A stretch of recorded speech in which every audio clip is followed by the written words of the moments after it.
하나님의 말씀 요한복음 14장에서 21절에서 24절 말씀입니다. 다 같이 합독하시겠습니다. 나의 계명을 지키는 자라야 나를 사랑하는 자니 나를 사랑하는 자는 내 아버지께 사랑을 받을 것이요 나도 그를 사랑하여 그에게 나를 나타내리라. 가롯인 아닌 유다가 이르되 주여 어찌하여 자기를 우리에게는 나타내시고 세상에는 아니하랴 하시나이까. 예수께서 대답하여 이르시되 사람이 나를 사랑하면 내 말을 지키리니 내 아버지께서 그를 사랑하실 것이요 우리가 그에게 가서 거처를 그와 함께 하리라. 나를 사랑하지 아니하는 자는 내 말을 지키지 아니하나니 너희가 듣는 내 말을 아니요 나를 보내신 아버지의 말씀이니라. 아멘. 미국 세비전 교회에 심무하시는 윤대식 목사님 나오셔서 사랑이 헌신이다 라는 제목으로 말씀 전해주시겠습니다.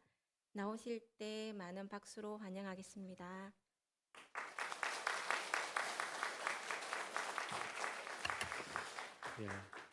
여러분의 박수가 하나님께 영광 돌리는 박수가 되기를 바랍니다. 저는 박수 받을 자격이 있는 사람이 아니었고 정말 반갑습니다. 할렐루야. 하나님께 예배하는 것은 하나님께 영광을 돌리는 것이고 하나님을 만나는 것입니다. 제가 멀리 미국에서 사역하고 있지만 하나님께서 기회를 주셔서 또 이렇게 여러분을 뵙고 말씀으로 함께 나누게 되어서 너무너무 반갑고 또 정말 오랜만에 한국 교회에서 말씀을 전하는 일이라 기도하는 마음으로 하나님께서 저의 방문 기간 동안 저를 초청해서 말씀을 전하도록 기회를 주시는 그 교회 그리고 그 교회 성도들에게 제가 정말 꼭 하나님이 원하시는 그 말씀을 전할 수 있도록 그렇게 기도하는 마음으로 왔습니다. 지난주도 차겠는데 2주가 첫 주 하나님 허락하신 사역입니다. 기쁨으로 또 조금은 흥분되는 마음으로 여러분과 함께 오늘 주신 이 말씀이 하나님 우리에게 뭘 요구하시는지 우리가 들을 수 있기를 바랍니다. 제가 1997년에 94년에 유학을 미국에 갔었고 학업 중에 노예에서 간곡히 부탁을 받아서 델라웨어 지역에 교회를 개척하게 되었습니다. 그게 1997년입니다.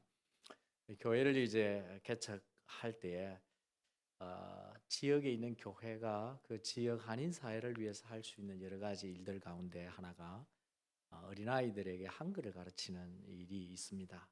그건 매우 중요하기도 하고 또 그것이 교회가 할 수 있는 역할이라 여겨서 저희들이 한글 학교를 시작했고 그 한글 학교가 꽤 잘 되었습니다. 그리고 그것은 곧 자녀들과 부모에게 복음으로 이어지는 통로였기 때문에 한글 학교가 잘 되어서 토요일마다 한글 학교를 하는데 이제 반이 학생들이 점점 늘어나니까 반도 많아져야 되고 교실도 많아져야 돼서 결국 미국 교회에서 빌려서 예배를 드리고 있었는데 그게 교실이 부족했기 때문에 다시 다른 큰 학교를 운영하는 미국 교회의 교실을 조금 빌려 사용하기를 원했습니다.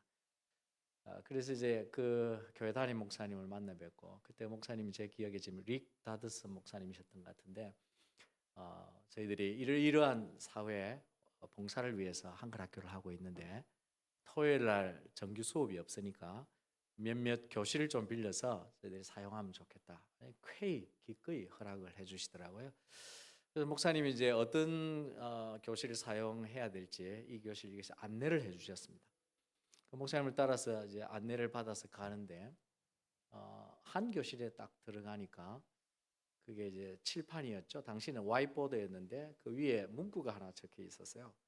그 문구가 어떤 문구가 적혀 있냐면 자 여러분 보내드렸는데 한번 올려줘 보시겠어요? 이런 문구였습니다. Attitude is a little thing that makes a big difference. 이런 글귀가 적혀 있어요. 이제 여러분 한글로 직역하면 저렇습니다. 태도라고 하는 것은 아주 작은 것이지만 그것은 크게 다른 차이를 만들어낸다는 겁니다. 이제 저 글귀를 저게 성경 말씀도 아닌데 저 글귀를 이제 제 눈에 탁 들어와서 읽고는 그 목사님과 헤어져서 집으로 돌아왔어요. 운전하는 내내 저 글귀가 생각이 나는 거예요. Attitude is a real thing that makes a big difference.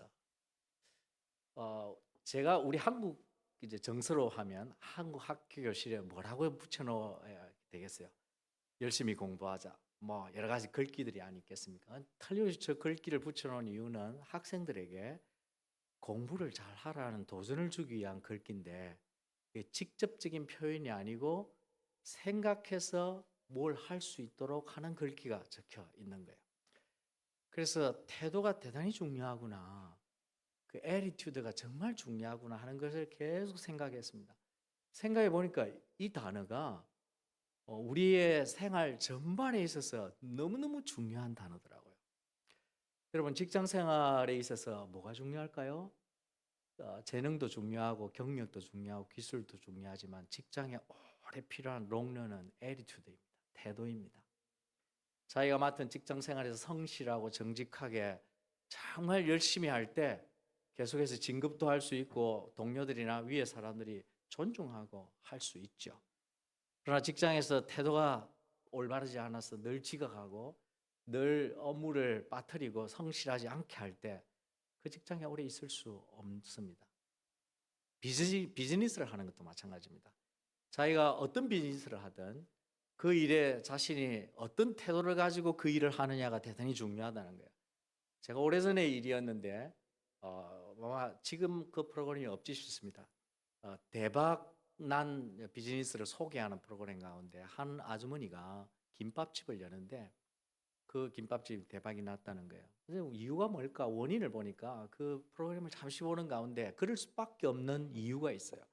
그분이 김밥이라고 하는 아주 평범한 장사를 하지만 그 김밥을 대하는 태도가 보통 사람과는 남다른 거예요. 이분이 이 일을 하기 위해서 전국 8도를 1년 6개월 동안 다니면서 온 김밥집을 다 다니고 맛보고 조사하고 분석하고 어떤 게 맛있다, 뭐가 들어가야 된다, 자기 나름대로 준비를 해서 김밥집을 열었습니다. 보통 사람 같으면 나 김밥 말 줄 아는데 그러고는 평소에 가정에서 먹듯이 그렇게 할 수 있었겠지만 그 부분이 그렇게 성공할 수 있었던 것은 김밥을 대하고 김밥을 통해 다른 사람에게 장사를 하려고 하는 식당을 하려고 하는 태도가 결국 결정한 것입니다. 사람 관계는 어떨까요? 관계도 어떤 것보다 중요한 것, 인상도 중요하고 뭐 모든 것도 중요하겠지만 오랫동안 빠지지 않는 것, 정말 본질적인 것, 태도입니다. 내가 상대에게 어떤 태도를 가지고 대하느냐에 따라서 상대도 나에게 대하기 때문이죠. 내가 상대를 존중하고 상대를 귀하게 여기면 금방 그 진심이 드러나지 않을지라도 결국은 알게 되고 상대도 나를 존중하게 되고 나를 귀하게 여기게 됩니다. 하지만 내가 어떤 이유든지 상대를 무시하고 룩다운하고 그렇게 할 때 그 사람은 영이기 때문에 느끼고 압니다. 저 사람은 나를 무시해. 그러면 나도 그 사람도 나를 무시하게 되는 거죠. 이 태도가 모든 걸 결정하는 거예요. 자, 그런 묵상 가운데 며칠을 계속 머릿속에 맴돌길래 신앙은 어떨까? 목사이니까 생각을 하게 되었습니다. 신앙에는 태도가 중요할까 중요하지 않을까? 그러면서 성경을 읽는데 이 태도의 관점에서 성경 말씀이 눈에 들어오는 거예요. 그 태도가 대단히 중요한 거예요. 오늘 본문 21절에도 예수님께서 이렇게 말씀하십니다. 나를 사랑하는 자는 내 아버지께 사랑을 받을 것이요 나도 그를 사랑하여 그에게 나를 나타내리라. 자, 여기 이게 조건절 같이 보이지만 우리 눈에는 이게 조건절 같이 보이잖아요. 그 나를 사랑하는 자, 주님을 사랑하는 자, 하나님을 사랑하는 자는 아버지도 하나님 아버지도 그를 사랑하고 예수님도 그를 사랑하겠다. 그렇게 분명하게 말씀을 하고 있습니다. 우리가 진정 하나님을 사랑하는 태도, 하나님에 대한 경외와 온전한 사랑의 태도를 가지면 하나님께서 우리를 특별히 사랑하신다는 겁니다. 예, 물론 하나님은 모든 사람들을 사랑하십니다. 모든 하나님의 자녀들을 사랑하십니다. 그건 분명합니다. 그런데 성경을 읽어보고 교회사를 읽어보면 하나님을 어떤 태도로 사랑했느냐, 하나님을 특별히 사랑했던 사람은 하나님께로부터 특별한 사랑을 받았음이 분명합니다. 오늘 본문에 보니까 나를 사랑하는 자는 내 아버지께 사랑을 받을 것이요 사랑받는다 뿐만 아니라 나도 그를 사랑하여 그에게 나를 뭐 하겠다고 그랬습니까? 나타내겠다고 했습니다. 이게 나타낸다는 말은 자기를 계시한다는 것입니다. 영어로 disclose인데 그것은 특별히 하나님께서 남이 알지 못하는 어떤 일을 밝혀 보여주겠다는 것입니다. 정말 하나님을 사랑하는 자에게는 하나님께서 하나님의 뜻을 분별하도록, 하나님의 진리를 분별하도록, 이 시대에 하나님이 원하시는 그 영적인 하나님의 놀라운 계획을 알 수 있도록 하나님께서 그에게 나타내어 주신다는 것입니다.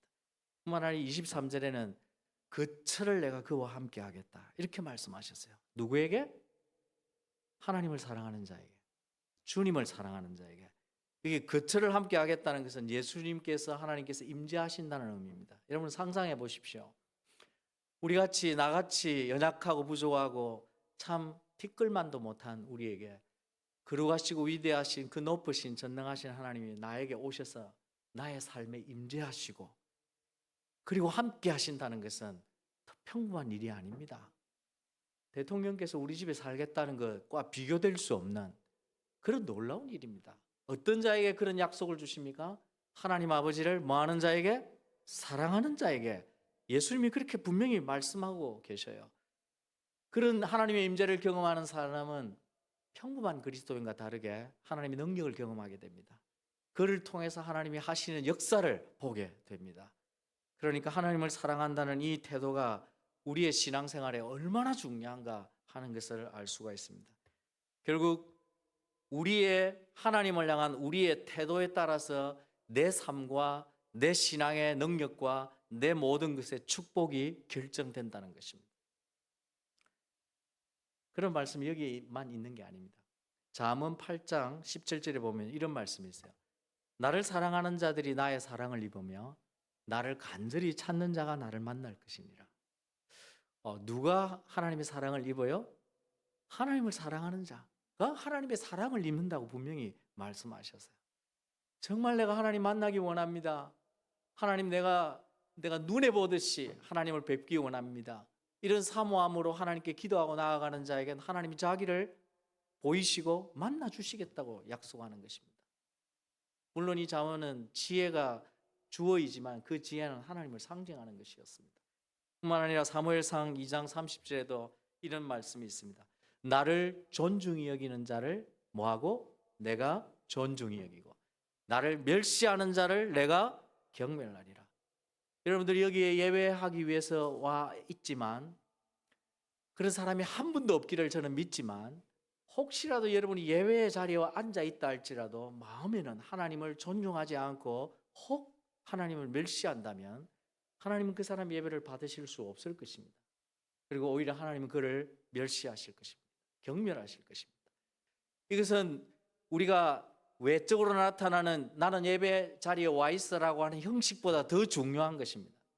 내가 하나님을 예배하는 태도, 정말 사랑으로 하나님을 예배하는 태도, 하나님을 경외하며 진심으로 하나님께 예배하는 태도, 하나님은 그 중심을 아시고 보시고 그에 따라 하나님의 말씀의 약속대로 응답해 주시기 때문입니다.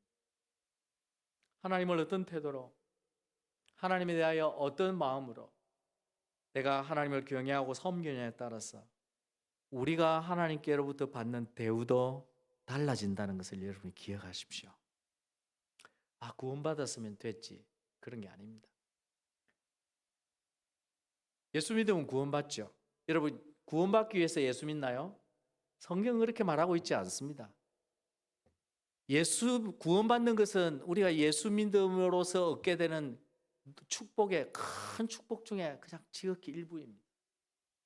우리가 예수 믿어서 구원받고 하나님을 섬기고 이 땅에 사는 동안에 하나님을 경험하고 나를 이 땅에 보내시고 평생 동안 부르실 그 동안에 나를 통해서 하나님 하실 일들을 다 이루어 드리는 거 이게 얼마나 중요한지 몰라요. 그러면서 내가 평생 하나님을 어떤 태도로 섬김에 따라서 하나님도 나를 그렇게 대우해 주시고 그래서 내 삶 속에 하나님의 놀라운 역사들이 나타나고 나를 통해서 하나님의 뜻이 이루어지는 다윗과 같은 그런 놀라운 삶을 살 수도 있지만 예수 믿고 구원받아도 전혀 다른 삶을 살 수도 있다는 것입니다. 무엇이 그걸 결정합니까? 하나님을 향한 여러분의 태도가 그 모든 것을 결정하는 것입니다. 결국 하나님에 대한 우리의 태도는 우리의 삶의 축복을 결정하고 그리고 우리의 삶의 능력을 결정합니다. 이 점에서 여러분에게 질문을 드립니다. 여러분, 하나님을 향한 여러분의 태도는 어떠한 것 같습니까? 하나님을 경외하는 태도, 그리고 하나님에 대한 사랑의 태도, 어떤 것 같습니까? 이만하면 충분해. 난 잘하고 있어. 우리 하나님께서도 아마 이러실 거야. 그렇게 생각이 되시는지요? 오늘 여순도의 헌신 예배라 들었습니다. 그래서 이 말씀을 하나님께서 마음속에 주셔서 사랑이 헌신이다. 그런 제목으로 말씀을 드리는데 이 짧은 제목이 여러분의 마음속에 꼭 오래 기억되기를 바랍니다.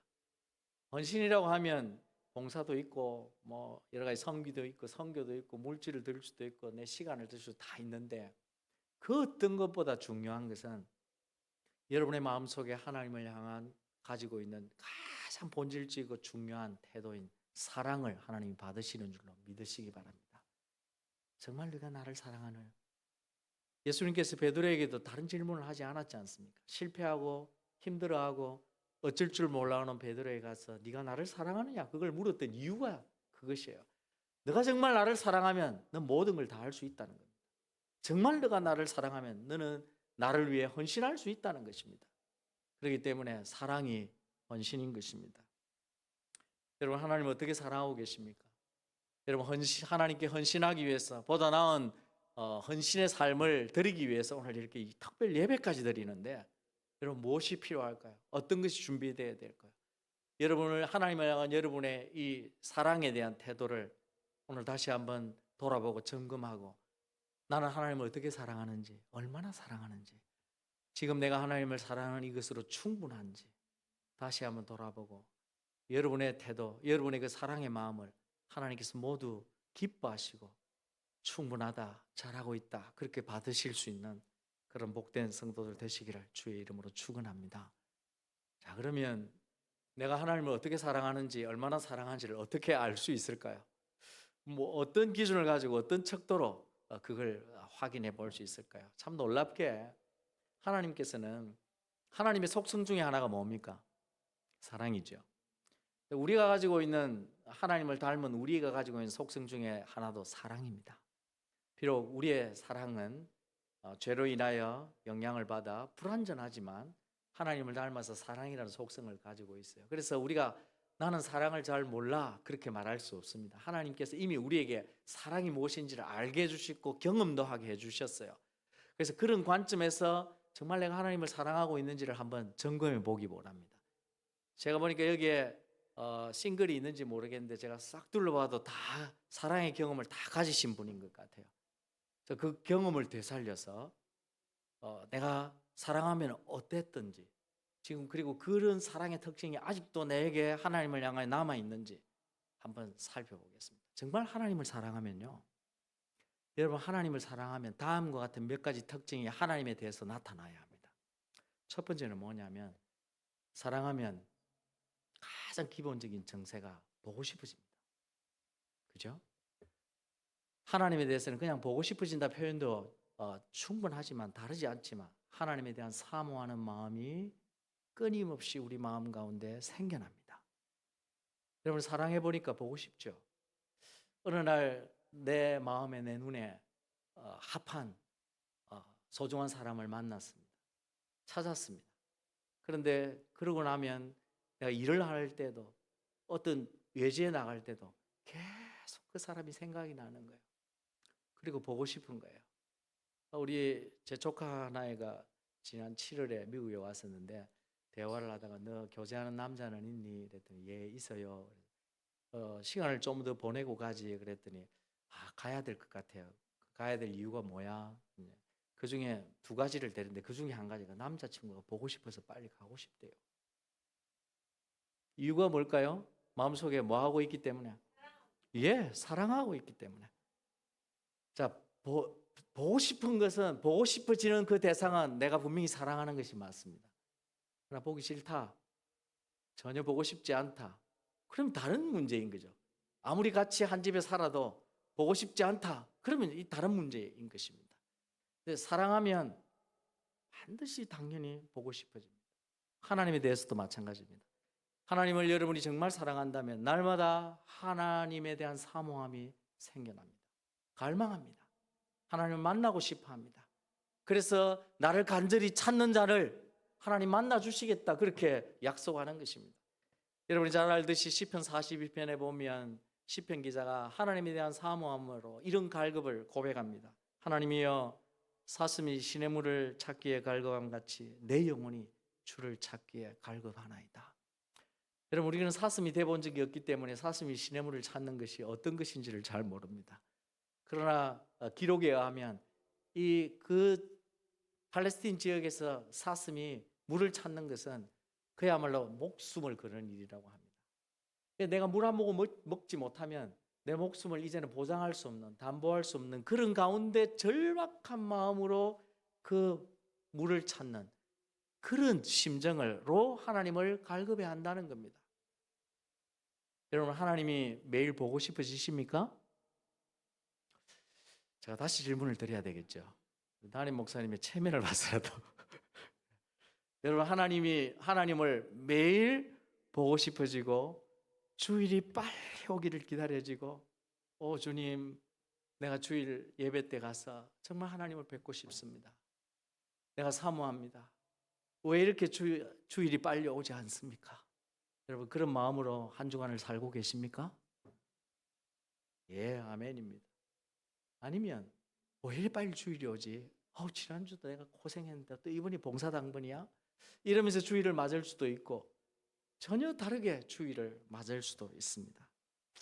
여러분 내가 지금 하나님을 얼마나 사랑하느냐는 가장 첫 번째 척도는 내가 매일 하나님을 얼마나 보고 싶어 하느냐, 내가 하나님을 얼마나 만나보고 싶어 하느냐, 내가 얼마나 하나님을 사모하며 매일매일 그분과 개인적으로 시간을 내고 말씀을 읽고 기도를 하고 내가 예배를 사모하고 그렇게 하나님께 나아오며 갈망하느냐, 그것이 곧 내가 하나님을 사랑하는 정도를 알 수 있는 첫 번째 척도입니다. 바라기는 사랑하면 우리의 사랑의 속성 때문에 자연스럽게 그 대상을 보고 싶어하고 갈망하고 사모하듯이 우리 하나님은 여러분이 정말 사랑하셔야 될 그런 대상이지 않습니까? 날마다 보고 싶어 하시고 날마다 주일 예배를 그리워하시고 그리고 매일 개인적으로 하나님을 만나는 시간을 소중히 여기시면서 하나님을 늘 사모하시고 무엇보다 마라나타 주 예수여 어서 오시옵소서. 주님 내가 정말 이 인생 마지막에 정말 주님을 뵙고 싶습니다. 그런 종말에 대한 신앙을 가지시고 사모하시고 갈망하시며 정말 하나님을 사랑하며 사는 그런 여전도회와 복된 우리 성도들 되시기를 주의 이름으로 축원합니다. 두 번째, 사랑하며 나타나는 특징. 여러분도 알 거예요. 보고 싶은 다음에 뭐가 있습니까? 예, 함께 있고 싶으십니다. 예, 대단하시네요. 함께 있고 싶어집니다. 반대는 사랑하는 것이 아니죠. 함께 있는 것이 싫고 불편하고 지옥 같다면 부부라도 그것은 사랑하는 것이 아니지 않습니까? 사랑하면 함께 있고 싶어져야 합니다. 어릴 교회 학생 때에 우리 전도사님이 연애를 했었어요. 연애를 하는데 이제 그 누구와 연애할 때 이제 불편하니까 우리가 함께 일부러 도와주기 위해서 연애하는 거 표시 안 내게 해서 같이 다니기도 하고 뭐 이런 경험이 어릴 때 있습니다. 근데 저 목사님 지금 은퇴하셨어요. 근데 목사님 이렇게 이런 말씀을 하셨어요. 만나면 이제 헤어질 시간이 되잖아요. 저녁이 되니까 저녁 먹고 데이트를 하고 다 해도 뭐 11시 되면 어차피 12시에 집으로 가야 되니까 헤어져야 되니까 그 함께 있고 싶은 마음에 집에까지 데려다 줄게. 그리고 집까지 다 버스도 안 타요. 시간이 빨리 가니까. 집까지 빨리 도착하니까 걸어가는 것입니다. 몇 장을 걸어가는데요. 집에 왔는데 또 헤어지기 아쉬우니까 다시 또 이쪽 집으로 데려다 준다고 걸어온다는 거예요. 그리고 또 다시 저쪽 집으로 가고 그러면서 그렇게 왔다 갔다 하다 보니까 발에 물집이 생기더라. 그것이 아픈 줄도 모르고 그렇게 했다는 얘기를 들어요. 왜 그래요? 무엇 때문입니까? 예, 사랑하기 때문입니다. 사랑하면 함께 있고 싶어지는 것입니다. 요즘은 그런 사람이 없습니다. 옛날에는 제가 말씀을 전가하면 시계를 보는 사람이 있어요. 오늘 목사님 말씀 좀 길다, 막 이런 표시겠죠. 목사님 내가 시계 보고 있으니까 알아서 좀 조정해 주세요.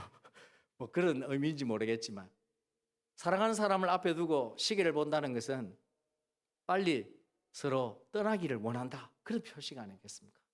요즘은 시계 대신에 셀폰을 두들겨 보시겠죠. 여러분, 함께 있는 시간이 소중하게 느껴지는 것은 사랑할 때 가능한 것입니다. 여러분, 말씀 읽는 시간이 어떻습니까? 말씀 읽는 시간은 하나님과 함께 있는 시간입니다. 그 말씀 읽는 시간이 너무너무 짧게 느껴지고 그 시간이 너무 내게 소중하고 예수님의 음성을 듣고 하나님의 음성을 듣는 것이 내게 너무 복되어서 시간 가는 줄 모르고 어느 목사님처럼 밤이 새는 줄 모르고 성경을 읽어보신 적이 있나요? 여러분, 기도 시간은 어떻습니까? 제가 지금은 조금 다릅니다만 오래전에 찬양을 할 때 저를 참 마음속에 불편하게 했던 찬양이 있었습니다.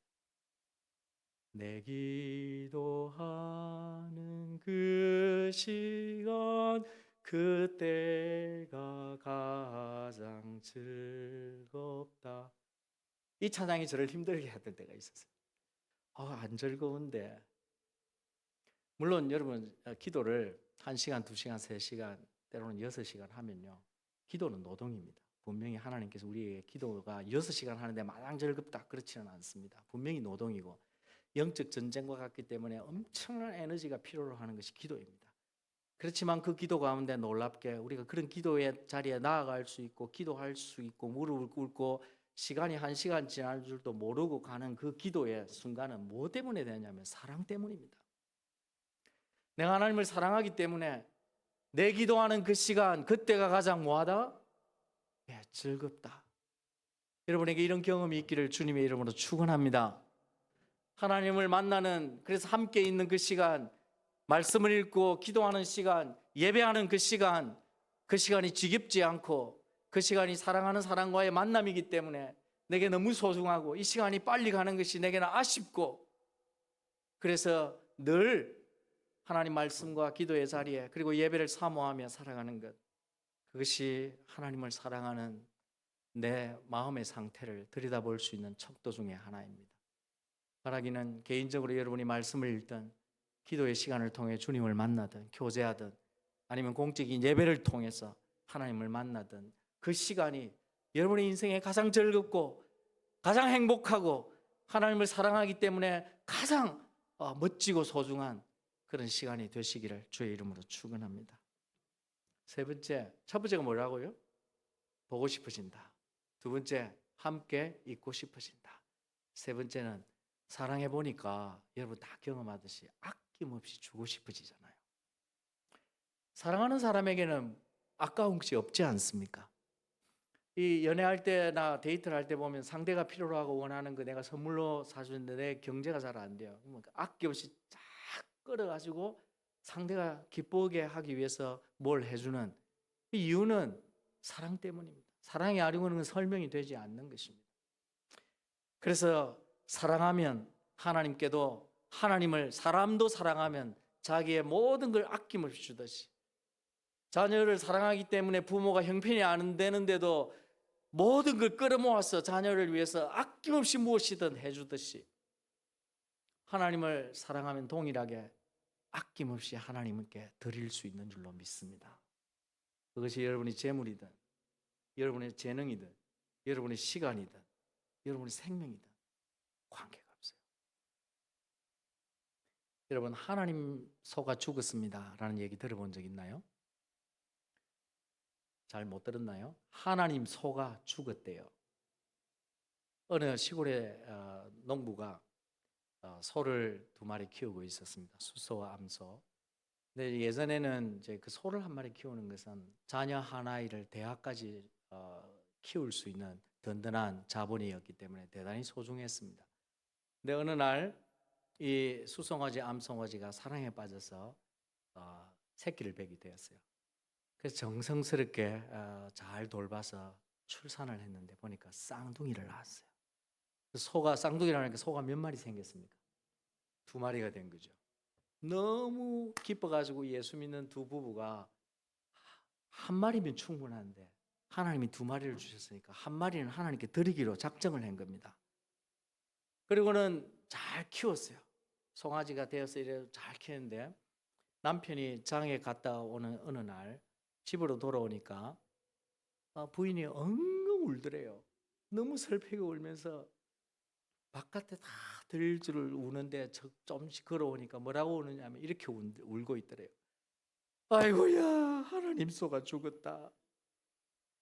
하나님 소가 죽었다 하면서 우는 거예요.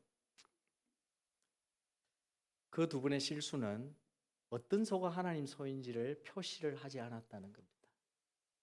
그래서 두 송아지 중에 한 마리가 죽으니까 그 소가 자기 소가 아니라 하나님 소가 된 거예요. 우리 사람은 물질에 대한 이 탐욕을 쉽게 놓지 못합니다. 그건 크리스찬이든 난 크리스찬이든 마찬가지입니다. 목사도 크게 다르지 않을 거라고 생각됩니다. 저는 좀 다르게 살고 싶지만 그래서 바울이 탐욕을 뭐라고 했을까요? 우상숭배라고 했어요. 바울이 그렇게 표현한 것은 사람들의 모든 마음속의 이 죄성 때문에 가지고 싶고 소유하고 싶고 누리고 싶은 이 탐욕이 얼마나 끈질긴지 이것은 나이가 들고 죽을 직전까지도 놓지 못하기 때문에 우상숭배라고 한 것입니다. 그래서 소가 죽었는데 왜 하나님 소로 갑자기 바뀌는지 결국 탐욕 때문이죠. 그러나 정말 우리가 하나님을 사랑하면 그걸 뛰어넘어서 하나님께 아낌없이 아까워하지 않고 하나님께 드릴 수 있게 됩니다. 믿음의 사람들이 그렇게 살았습니다. 다윗은 하나님을 사랑하기 때문에 성전 건축을 위해 자기의 전 재산을 드리고 싶어 했습니다. 그리고 역대상 뒷부분을 읽어보면 그 백성들이 차고 넘칠 정도로 이제 더 가져오지 마라, 이제 더 필요치 않다 라고 선언할 정도로 백성들이 성전 건축을 위해서 뭘 드렸다고요? 하나님을 위해 예물을 드렸다는 기록을 우리는 보게 됩니다. 무엇 때문에 그렇게 할까요? 하나님을 사랑하기 때문에, 하나님을 경외하기 때문에, 다른 이유는 없습니다. 성전에 자기 이름 넣기 위해서 그런 이유가 아니었습니다. 누가복음 7장에 보면 죄 많은 한 여인이 향유를 담은 옥합을 예수님에게 와서 깨트리고 자신의 머리로 발을 씻기는 장면이 나옵니다. 당시에 이 향유는 결혼을 하기 위해서 조금씩 모아서 결혼 비용으로서는 굉장히 고가의 물건이었는데 그걸 그냥 아낌없이 부어서 예수님의 발을 씻긴다는 것은 특별한 일이었습니다. 사람들이 수근수근대고 왜 저러지? 라고 했지만 예수님은 아셨습니다. 아셨는데 예수님이 뭐라고 말씀하셨냐면, 여러분이 그 성경을 그렇게 기억하고 있는지 모르겠지만 누가복음 7장 47절에 보면 이렇게 말합니다. 그의 사랑함이 많으니라. 무슨 말이에요? 그 여인이 자기에게 소중한 재물과 같은 재산과 같은 그걸 아낌없이 예수님의 발에 깨트려 부은 이유는 무엇 때문이라고요? 예수님을 향한 사랑이 많기 때문이라고 예수님이 그렇게 평가를 하신 것입니다. 결국 사랑이 헌신입니다. 여러분, 우리가 예물을 드리고 헌금을 드리고 내가 봉사를 하고 시간을 드리고 재능을 드리는 것, 그래서 하나님 앞에 아낌없이 무엇을 드린다고 하는 것은 사랑이 없으면 되지 않는 일인 것입니다. 사랑 아니고 다른 걸로 하려면 여러 가지 것들이 동원되겠죠. 체면, 또 뭐가 있나요? 보상? 뭐 여러 가지 것들을 대입해보지만 하나님이 원하시는 것은 하나님이 받으시는 예물, 하나님이 받으시는 헌신은 무엇 때문에 일어나는 헌신을 받으시겠습니까? 사랑입니다. 하나님이 여러분의 사랑을 원하십니다. 사랑하기 때문에 하나님 앞에 아낌없이 드릴 수 있기를 하나님은 원하시는 것입니다. 예수님은 이렇게 말씀하셨습니다. 요한복음 15장 13절에 사람이 친구를 위하여 자기 목숨을 버리면 이보다 더 큰 사랑이 없나니. 사랑하면 뭐도 내어줄 수 있어요? 목숨도 내어줄 수 있다는 거예요. 순교라는 것은 어렵습니다. 그렇지만 하나님을 사랑하면 가능하다는 것입니다. 우리가 우리의 목숨을 내어 던질 만큼 환경이 우리에게 찾아오지 않겠지만 우리의 마음이 준비되어야 합니다. 하나님, 내 주님 사랑합니다. 하나님이 내 생명을 원하시면 내가 기쁘게 드릴 수 있을 만큼 내가 주님을 사랑합니다. 평소에 기도가 되고 준비가 되어야 순교가 가능합니다.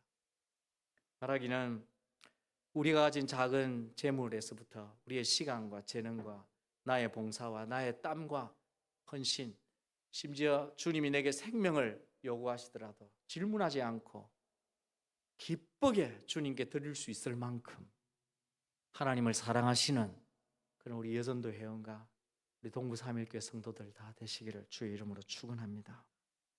마지막 네 번째, 첫 번째는 보고 싶어진다. 함께 있고 싶어진다. 세 번째는 아낌없이 주고 싶어진다. 마지막 네 번째는 사랑하면요, 상대의 말대로 무엇이든지 행합니다. 상대가 원하면 원하는 대로 다 해줄 수 있는 것이 사랑입니다. 성경적으로 표현하면 순종입니다. 오늘 예수님이 그걸 얘기하시는 거예요. 오늘 본문의 핵심 지금 그걸 말씀하시고자 하는 것입니다. 사랑하면 사랑하는 사람의 말에 귀를 기울이고 상대가 원하는 대로 행하게 됩니다. 왜? 사랑하는 사람이 최우선이 되기 때문입니다. 나는 하기 싫고 힘들어도 상대가 원하기 때문에 내가 기쁘게 기꺼이 할 수 있는 것은 내가 사랑하기 때문에 그게 가능해진다는 것입니다. 하나님을 사랑하는 것도 마찬가지입니다. 사람을 사랑할 때도 내가 그가 원하고 말하는 걸 다 해줄 수 있고 행동까지 바꿀 수 있는데, 우리가 하나님을 사랑하면 하나님이 원하시는 것, 하나님 말씀대로 우리가 기쁘게 기꺼이 순종해 드릴 수 있지 않을까요? 예수님이 지금 그 말씀을 하시는 거예요. 본문 21절 다시 보실까요? 첫 번째 이렇게 말씀하시죠.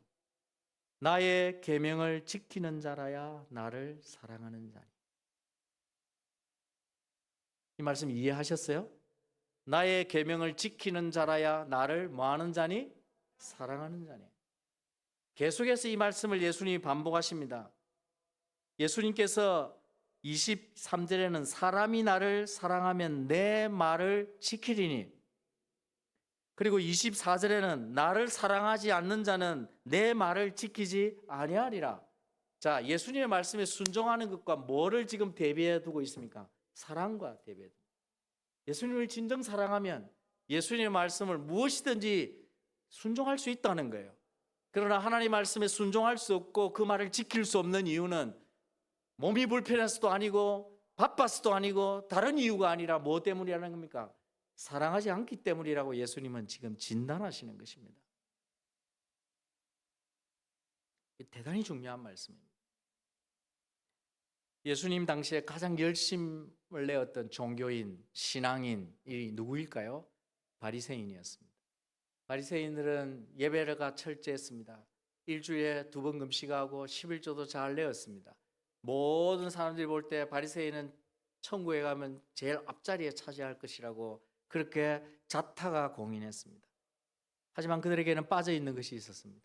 그들은 형식은 있었지만 내용이 없었고, 그들에게는 교리는 있었을지 몰라도 법은 있었을지 몰라도 하나님의 말씀에 순종하는 것은 없었습니다. 그래서 예수님께서 바리새인들을 향해 책망하시면서 이런 말씀을 하십니다. 요한복음 5장 42절. 이것도 참 놀라워요. 예수님이 바리새인들을 책망하고 순종하지 않고 말씀을 지키지 않는 바리새인들을 향해서 이렇게 말씀하십니다. 다 같이 한번 읽어봅시다. 시작. 다만 하나님을 사랑하는 것이 너희 속에 없음을 알았노라. 바리새인들이 왜 하나님 말씀을 거부하고 순종하지 못했다고 말씀합니까? 예수님은 그들 마음속에 뭐가 없음을 보았습니까? 하나님을 사랑하는 것이 없음을 보았기 때문입니다. 그래서 형식적으로, 여러분, 우리가 형식적으로 교회 다닐 수 있습니다. 직분을 감당할 수도 있습니다. 그러나 주님이 우리에게 보고 싶어 하시는 것은 뭡니까? 우리 안에 있는 사랑입니다. 여러분, 이렇게 멋들어지게 헌신 예배를 1시간 드릴 수 있습니다. 그러나 하나님께서 이 1시간의 헌신 예배보다 여러분의 삶 속에, 여러분의 일상 속에, 여러분의 신앙 속에 하나님을 향해서 사랑하기 때문에 하나님을 사모하고 함께 있기를 즐거워하고 아낌없이 드릴 수 있고, 그리고 하나님의 어떤 말씀에도 순종하는 것을 하나님은 보기 원하십니다. 하나님 사랑을 원하신다는 거예요. 왜? 사랑이 헌신이기 때문에. 아브라함이 이삭을 드릴 때 하나님께서 상상할 수 없는, 논리적으로 말이 안 되는 합리성이 전혀 없는 그런 요구를 하셨잖아요. 독자 이삭을 번제로 드리라. 이 번제로 드리는 것이 무엇인지 아십니까? 레위기 1장하고 그 이후에 제사를 드려보면요, 그냥 드리는 게 아니에요. 깨끗하게 씻겼어. 가죽을 다 벗기고 팔다리를 다 자르고 모든 살을 뼈와 분리해가 각을 딱 뜯어서 불에 태우는 제사입니다. 누구를? 이삭을. 부모가 그렇게 할 수 있나요, 자식에게? 하나님 그런 걸 요구하셨어요. 참 하나님 이해 안 되는 분이시죠. 그러나 하나님은 우리가 상상한 것 너머에 계획이 있지 않습니까? 그런데 아브라함은 주저하지 않고 순종했습니다. 무엇 때문에 그렇게 순종했을까요? 하나님을 사랑하기 때문에. 하나님이 이삭을 향한 아브라함의 행위를 보시면서 멈추게 하시고 너가 정말 나를 경외하는 줄 알았다. 하나님 그렇게 평가를 하셨습니다. 여러분 우리도 신앙생활을 하고 교회를 섬기고 봉사하면서 하나님께 그런 평가를 받을 수 있으면 얼마나 좋겠습니까? 여러분 외적으로 나타나는 것이 전부가 아닙니다. 빛도 없이 이름도 없이 하나님께 헌신하는 분들이 얼마나 이 땅에 많은지 모릅니다. 하나님께서 정말 여러분이 세상에 폼나지 않더라도 하나님이 동부 삼일교회 누구누구를 주목해 보시면서 내가 정말 만족한다. 그가 나를 정말 사랑하는구나 라고 하나님 인정하시고 그렇게 평가받는 우리 성도들 되시기를 주의 이름으로 축원합니다. 여러분은 정말 주님을 사랑하기를 바랍니다. 하나님을 사랑하면 다음과 같은 이 네 가지 특징을 분명하게 내 삶 속에서 나타내 보여야 합니다. 그리고 놀라운 것은 사랑하면, 하나님을 사랑하면 이 모든 것이 가능해집니다. 여러분 하나님을 진실로 사랑하면 말씀의 순종이 참 어렵지만 그까지도 불가능하게 보이는 그것까지도 가능해진다는 겁니다.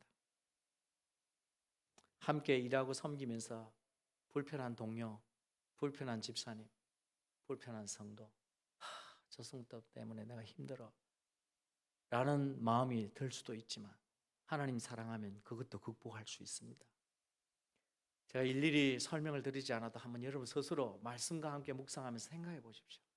내가 지금 힘들어하고 나 이제 못하겠어, 놓고 싶어, 내 봉사가 너무 많아, 지치고 힘들어, 그런 마음이 들 때도 그 모든 걸 이길 수 있게 하는 것 뭘까요?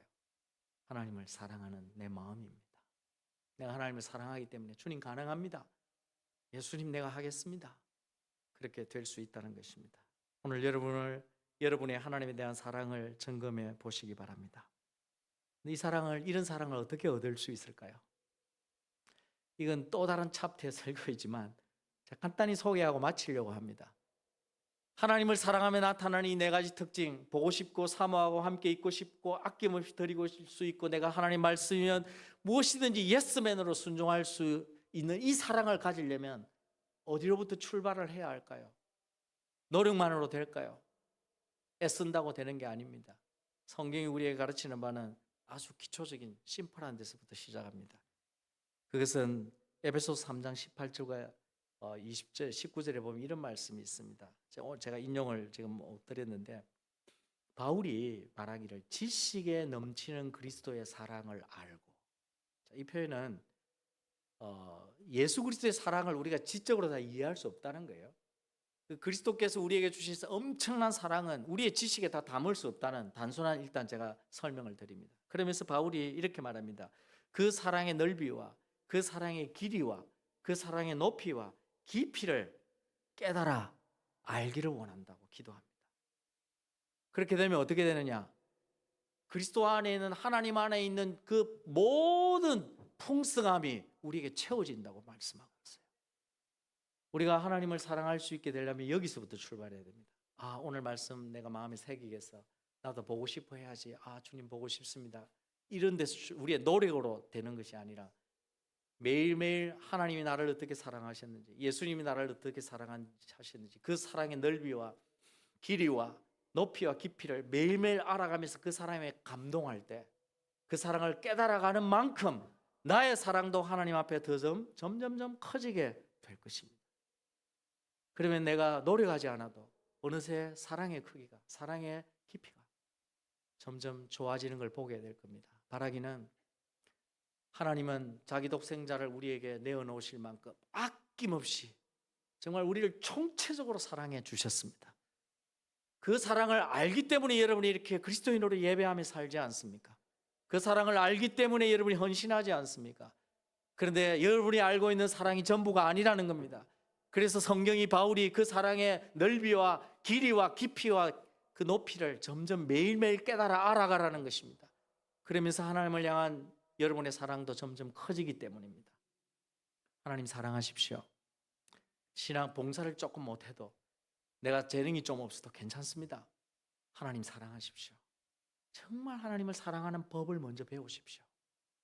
그리고 하나님 보고 싶어 하시고 날마다 함께 있기를 절개하시고 말씀과 기도로 예배로, 그리고 작은 것이라도 주님이 원하신다면 아낌없이 드리기를 원하시고, 주님이 내게 주시는 말씀이면 읽을 때마다 들을 때마다 무엇이든지 순종하는 그런 성도들이 되셔서 하나님 보시기에 가장 멋진 6, 7, 8 여전도의 회원들 되시고, 우리 동부 3.1교회 성도들이 되셔서 위에 계신 하나님께서 부산 가운데 이 교회를 주목하시고 이 교회 성도들의 그 사랑을 받으시고 하나님이 기뻐하시면서 말씀의 약속처럼 아버지께 사랑을 받고 하나님의 계시를 여러분에게 보여주시고 하나님의 임재가 이 교회와 여러분의 가정과 여러분의 일터에 함께하면서 하나님의 놀라운 능력이 나타나는 그런 복된 성도로 남은 때를 사시기를 주님의 이름으로 축원합니다. 우리 하나같이 함께 통성으로 말씀 들고 잠시 기도드리겠습니다. 기도합시다. 하나님, 주님의 사랑을 알기 원합니다. 나를 향한 하나님의 사랑을 더 깨닫기 원합니다. 날마다 그 깊이와 넓이와 높이를 알아 날마다 감격하며 날마다 울며 하나님 앞에 나아가기 원합니다. 부족하고 연약하지만 온전하지 않지만 정도 하나님을 사랑하기 원합니다. 날마다 하나님을 사모하며 날마다 하나님과 함께 있기를 절개하여 말씀과 기도로 힘쓰며 하나님께 예배하는 삶을 살며 주님 종이 가진 모든 것들 아낌없이 주님 앞에 드려 생명까지도 주님 앞에 드릴 수 있는 헌신으로 살아갈 수 있게 하여 주시옵소서.